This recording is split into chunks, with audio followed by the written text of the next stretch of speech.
Greetings, Star Wars toy fans. This is Jim. Thanks again for taking the time to stop by my channel. Well, today's date is December 26th, 2022, and it's been a long time since I put together a video. I apologize to that for you fans that subscribe to my channel and have been waiting for me to produce another Star Wars toy video. Part of it has been just the busyness of the Christmas season, flus and colds going around and within the family.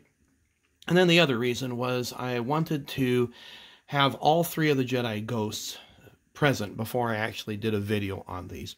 And so I can finally say, yes, I can do that. Thanks to my wife for Christmas, as well as my wife for my birthday. I received Ben for Christmas yesterday, as did my son. He was absolutely thrilled. It's the one figure that he really wanted.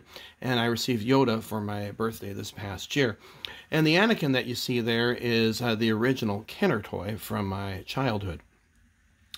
Now, for those of you who watch Star Wars toy videos, you probably know that Dave at Toy Polloi, Michael at Retroblasting, Dean at All Things 80 have already reviewed these, as well as multiple other folks. And if you don't know, these are produced by Stan Solo, all three of them.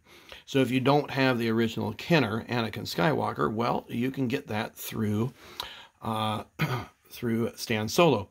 Now, with that said, you'll pay about the same price as you would for a vintage Kenner one as you would for the one for Stan Solo. But the other two are not available via Kenner.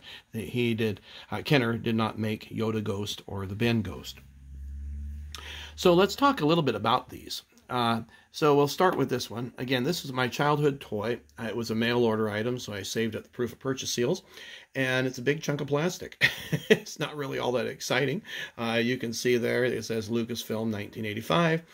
He has 5 points of articulation. He can fully sit, kind of. It's at a little bit of an angle. And you can see that this was, of course, taken from the actor who played in the original Return of the Jedi. And the head does turn, too. This didn't get a lot of play action as I was a senior that year, 1985. But nonetheless, it was one of the figures that I wanted in my collection. Now let's take a look at the Ben Ghost that Stan Solo has produced. And you'll notice that it's very, very close to the same coloring, the same molding of plastic. Now his has SS on the bottom. One thing that I wish Stan Solo would do, and if you're listening out there, I wish you'd put the dates on these, because that will mean so much more to collectors later on. You know, what year were they produced? It would be so cool if they had it stamped in there. But this looks very much like the similar head that Ben Kenobi had with Kenner's Ben. And the arms, of course, move. The legs, of course, move. And this guy fully sits. And, of course, the head moves. It did not come with a lightsaber. As you can see, the hands can't hold one. And the paint on the Jedi cloak is just a shade lighter than the one used on Anakin. But the grayness in the hair is very, very similar. Now, let's take a look at Yoda. And Yoda has 5 points of articulation. So the head moves. The arms move up and down. Oops, just dropped the cane. The legs move individually, so he can fully sit, kind of.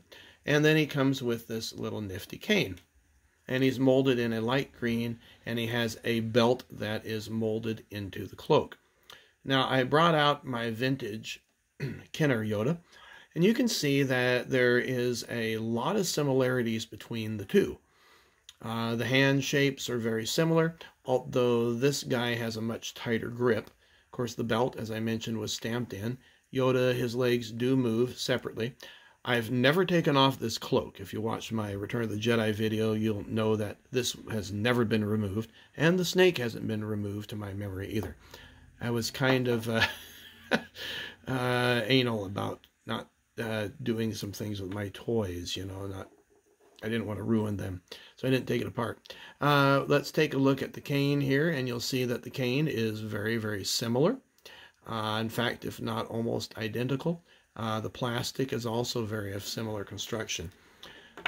If you don't have any Stan Solo figures, they're about the closest thing to the vintage Kenner toys that you can find of today's figures. And they have been, he's reproduced pretty much most of the, what I call the last 15, not the last 17, of the Power of the Force figures. I think the only ones missing now are the Ewoks. as well as additional figures that Kenner never produced, like Slave Leia, Garindin, Ula, and so forth, like what you see here. Well, I hope you liked this video. Please give it a thumbs up if you did, and subscribe to the channel if you have not done so already. Take care, and we'll see you on another Star Wars video.